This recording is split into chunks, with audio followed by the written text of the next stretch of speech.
Mungkin bagi sebagian orang, ketika mendengar nama Mesir, yang terlintas di pikiran adalah segala sesuatu yang bersifat ancient atau purba, seperti piramida, unta dan gurun pasir, sungai Nil, Fir'aun, juga Cleopatra dan Nefertiti. Tapi tentu saja tidak semua tentang Mesir identik dengan segala yang purba. Di sana juga banyak hal yang bersifat kekinian, salah satunya Al-Rihab, sebuah kota modern yang berlokasi di Kairo.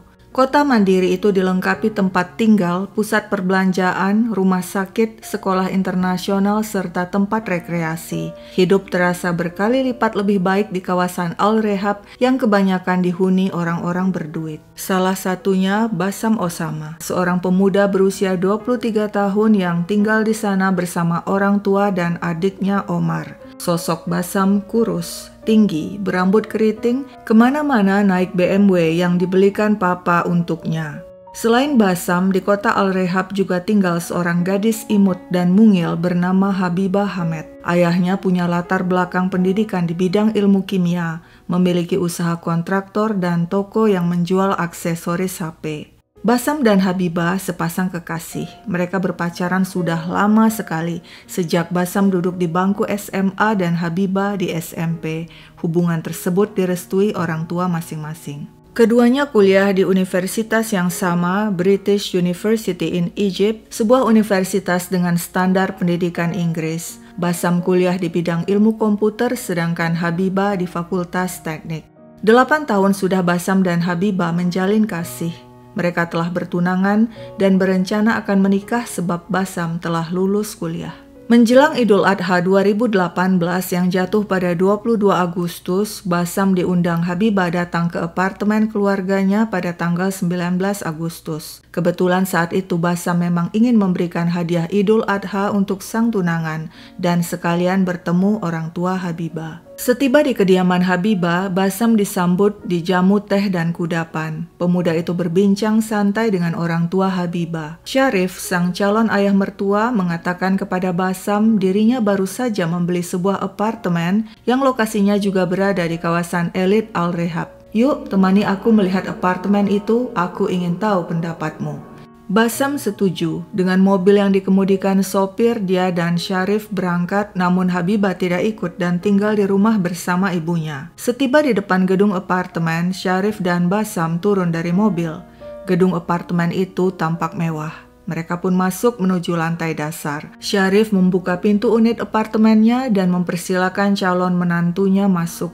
Tanpa ragu, Bassam melangkah masuk. Dia tidak tahu jebakan maut menanti dirinya. Habibah menelpon keluarga Bassam. Bassam kemana ya? Janjinya mau datang ke rumah, tapi kutunggu-tunggu sudah 5 jam dia tidak datang juga. Aku telpon, HP-nya tidak aktif. Tentu saja keluarga Bassam heran. Padahal sudah sejak tadi Bassam pamit hendak mengunjungi Habibah dan calon mertuanya. Keluarga mencoba menelpon Bassam, namun seperti kata Habibah, HP-nya tidak aktif. Omar, adik Bassam, mencoba menghubungi teman-teman sang kakak dan menanyakan keberadaan Bassam, tapi tak seorang pun yang tahu. Ayah Bassam kemudian menghubungi Syarif, ayah Habibah, dan menanyakan kembali keberadaan Bassam. Namun Syarif mengatakan dia juga bingung, tidak tahu Bassam di mana. Beberapa hari keluarga Bassam menunggu, siapa tahu Bassam akan pulang, namun ketika yang ditunggu-tunggu tidak muncul juga, mereka pun melaporkan hilangnya Bassam kepada polisi. Pada 25 Agustus, seminggu setelah hilangnya Bassam, tiba-tiba keluarganya menerima telepon dari orang tidak dikenal. Bassam kami culik, kalau ingin dia selamat serahkan tebusan. Polisi melacak nomor si penelpon dan berhasil menemukan lokasinya di sebuah gedung apartemen mewah. Sementara itu, polisi juga telah menemukan mobil BMW Bassam terparkir di parkiran gedung apartemen keluarga Habibah. Berarti Bassam berkunjung ke apartemen Habibah. Namun mengapa Habibah dan ayahnya Syarif berbohong dan mengatakan pada keluarga Bassam pada tanggal 19 Agustus mereka tidak bertemu Bassam sama sekali? Sangat mencurigakan. Polisi pun menginterogasi Habibah, sang ayah Syarif, dan sopir mereka. Habibah dan Syarif bersikeras tidak tahu menahu keberadaan Bassam. Namun si sopir yang merasa bersalah menyampaikan pengakuan berbeda. Pada 19 Agustus, aku mengantar majikanku dan Bassam ke sebuah apartemen sewaan, dan di sanalah semuanya terjadi. Si sopir kemudian menunjukkan apartemen mewah yang berlokasi di kawasan Al-Rehab itu. Ketika polisi mendobrak masuk, mereka langsung mencium bau busuk dan melihat bekas renovasi di lantai dapur. Polisi segera membongkar lantai dan menemukan sebuah peti kayu di dalamnya. Ketika peti dibuka, tampaklah jasad Bassam Osama. Syarif dalang pembunuh Bassam, kata si sopir. Polisi segera meringkus Syarif dan menginterogasi pria itu berjam-jam dengan berbagai pertanyaan. Syarif akhirnya mengaku, "Ya, aku memang membunuh Bassam, tapi aku membunuhnya demi membela kehormatan keluargaku." "Kehormatan yang bagaimana? Memangnya apa yang telah dilakukan Bassam?" tanya polisi. "Bassam bajingan. Dia telah bersikap kurang ajar kepadaku, istriku, dan anakku Habibah." 8 tahun sudah Bassam dan Habibah menjalin kasih, bahkan sudah bertunangan. Namun sejak 2017, menurut Syarif, sikap Bassam kepada Habibah semakin buruk. Pemuda itu selalu mengatur hidup Habibah, termasuk teman-temannya, aktivitasnya, juga cara berpakaiannya. Jika Habibah melakukan sesuatu yang tidak sesuai dengan keinginan Bassam, maka pemuda itu akan marah dan menganiaya Habibah. Menurut Syarif, hal itu sudah berulang kali terjadi, hingga dirinya dan istrinya turun tangan berusaha melerai dan menasihati Bassam. Tapi Bassam tidak peduli, malah menantang dan mencaci maki diriku dan istriku. Ketika polisi menanyai Habibah perihal kelakuan minus Bassam, gadis itu membenarkan. Dia menangis dan menjelaskan Bassam mengontrol hidupnya dan menganiaya dirinya. Bassam memaksanya nikah siri tanpa sepengetahuan orang tua Habibah dan memaksa Habibah melakukan hubungan intim berkali-kali. Habibah yang tidak kuat lagi dengan perlakuan Bassam kemudian mengadu kepada sang ayah Syarif. Mendengar hal itu, Syarif tak bisa lagi membendung amarah dan memutuskan demi membela kehormatan keluarga menghabisi Bassam dengan bantuan orang-orang bayaran. Polisi bertanya-tanya, benarkah Bassam Osama seorang bajingan seperti yang dikatakan Syarif dan anak kesayangannya Habibah? Polisi mendapatkan informasi dari keluarga Bassam. Pemuda itu baik, sayang pada orang tua dan adiknya. Mereka yakin keluarga Habibah telah memfitnah Bassam. Teman-teman Bassam bilang Bassam mahasiswa dan teman yang baik. Meskipun agak cemburuan, tapi selama ini Bassam memperlakukan Habibah wajar-wajar saja. Habibah boleh jalan dan ngumpul bareng teman-teman, juga boleh tidak mengenakan hijab. Bahkan Habibah kerap memakai makeup dan jeans ketat.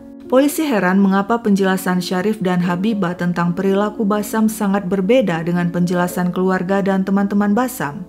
Untuk membuktikan Bassam selama ini telah memaksa Habibah melakukan hubungan intim, polisi minta pihak rumah sakit memeriksa Habibah.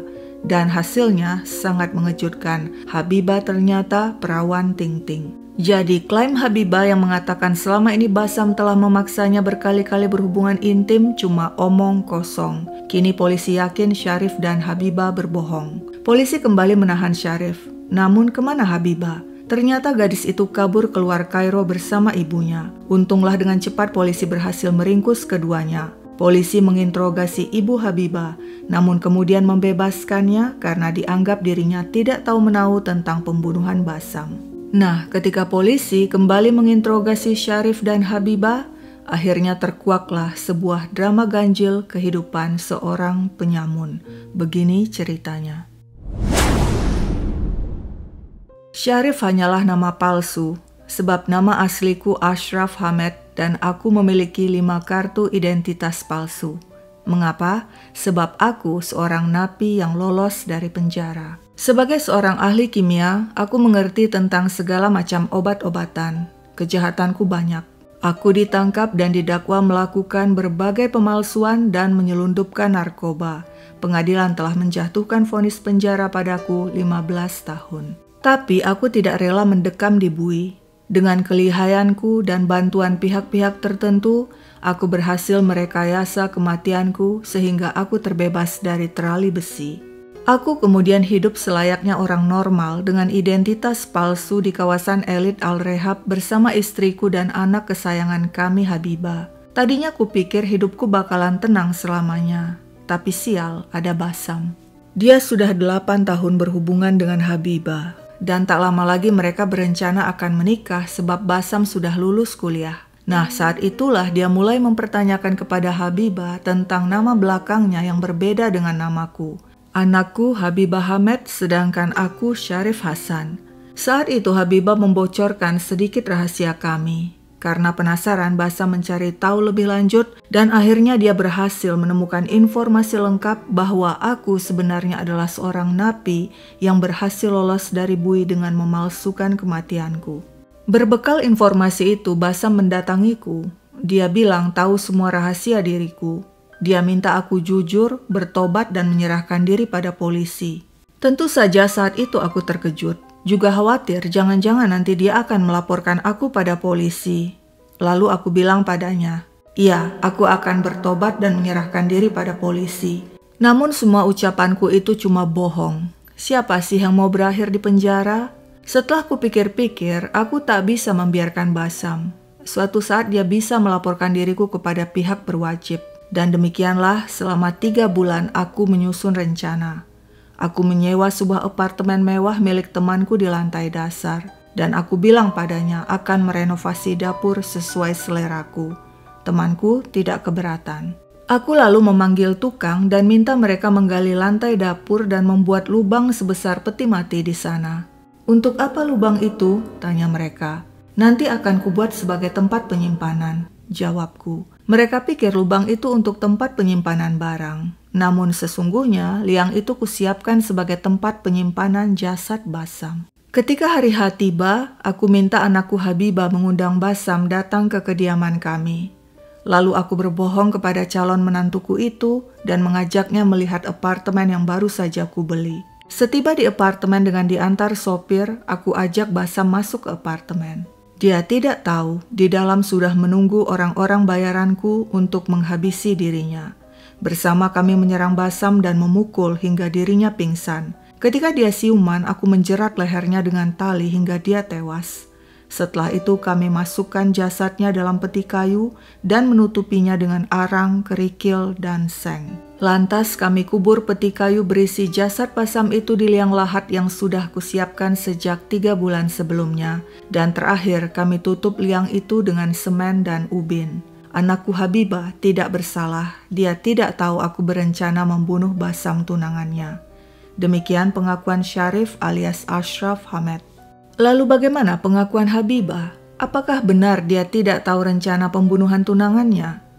Menurut Habibah, dia hanya disuruh ayahnya mengundang Basam datang ke kediaman mereka. Setelah itu ayahnya pergi bersama Basam ke apartemen sewaan. Saat itu Habibah pikir ayahnya hanya ingin menasihati dan memberi pelajaran pada Basam agar tidak berlaku kasar padanya. Baru kemudian dia tahu ternyata ayahnya membunuh Basam. Aku sangat mencintai Basam. Aku tidak mungkin membiarkan ayah membunuhnya. Tapi masalahnya sekarang polisi tidak percaya pada pengakuan Habibah. Mereka yakin gadis itu sejak awal tahu rencana pembunuhan. Sebab mengapa dia bersikap tenang-tenang saja dan malah sejak awal berbohong kepada keluarga Basam dan bilang tidak tahu menahu keberadaan Basam yang jelas-jelas hari itu datang ke rumahnya dan pergi bersama ayahnya ke apartemen sewaan. Dan bukannya jujur saat ditanyai polisi, Habibah malah mengarang cerita Basam memaksanya menikah siri dan memaksanya berhubungan intim berkali-kali, padahal hasil pemeriksaan dokter menunjukkan Habibah masih perawan. Dan setelah itu, mengapa pula Habibah melarikan diri keluar kota? Jika dia benar-benar mencintai Basam, tentu dia akan membantu investigasi polisi, bukannya malah mengarang cerita bohong. Tiada ampun bagi para pelaku. Pengadilan menjatuhkan vonis penjara seumur hidup kepada ke-6 orang bayaran termasuk si sopir yang membantu menghabisi Basam. Aksi sadis pembunuhan Basam Osama meninggalkan kesedihan mendalam bagi keluarganya. Pemakaman Basam dihadiri banyak orang, keluarga, kerabat, dan teman-teman. Omar, adik Basam, sangat kehilangan sosok kakak yang dicintainya. Yang sangat menyedihkan, ayah Basam menghadiri pemakaman sang anak dengan kursi roda. Dia tidak menyangka sang anak pergi mendahului dirinya yang menderita kanker stadium lanjut. Setelah tragedi itu, keluarga Basam trauma setiap menjelang Idul Adha, karena di saat itulah mereka kehilangan Basam selamanya dengan cara yang sangat brutal. Lalu bagaimana nasib Habibah? Gadis muda yang baru berusia 20 tahun itu harus rela mendekam di penjara seumur hidup dan mengucapkan selamat tinggal pada sang ayah Ashraf Hamid yang berakhir di tiang gantungan. Sekian dulu ceritaku, sampai jumpa kapan-kapan.